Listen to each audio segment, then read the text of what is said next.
Dans les colonnes de l'Op, Maxime Le Forestier vient de révéler un secret bien gardé pendant un an: il a souffert d'un cancer de la langue, mais est désormais guéri.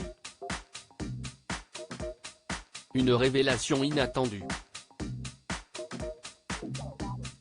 Symbole de toute une génération, Maxime Le Forestier devient populaire en 1972, grâce à ses titres comme Fontenay aux roses, Parachutiste ou encore Mon frère, tout présent dans son premier album vendu à plus d'1 million d'exemplaires.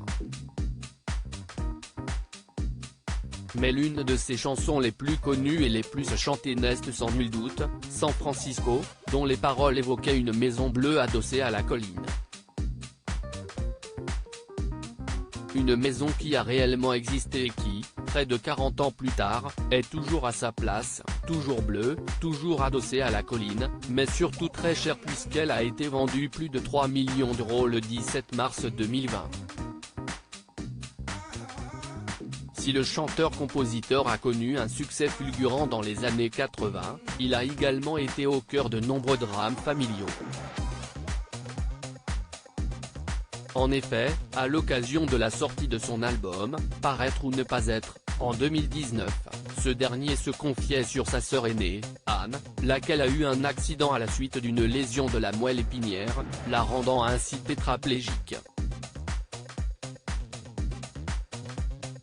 C'est très douloureux pour moi. Elle, je ne sais pas ce qu'elle ressent, car elle ne parle plus. Rajoutait-il dans les colonnes de Closer. Je guérissais, puis, seulement, je ne parlerai pour sa sœur, pour son fils malentendant de naissance, mais aussi pour lui-même. Maxime Le Forestier s'est donc battu toute sa vie contre le handicap et la maladie. Et pour cause, ce dernier vient d'avouer à nos confrères de l'Op avoir été atteint d'un cancer de la langue.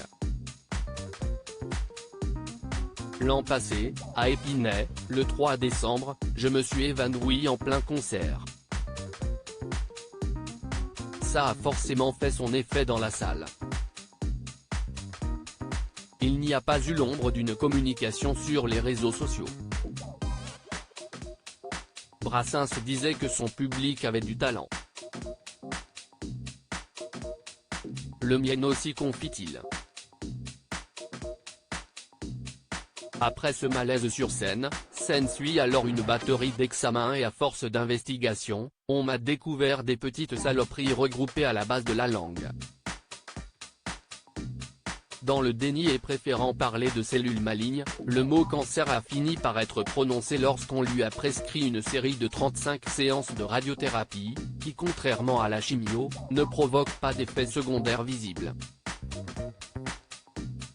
Discret sur sa maladie grâce au traitement, il conclut: je guérissais, puis, seulement, je ne parlerai et je suis guéri. Un an après cette terrible épreuve et alors qu'il n'était pas certain de rechanter un jour, Maxime Le Forestier repart en tournée à travers toute la France. Une belle revanche sur la vie.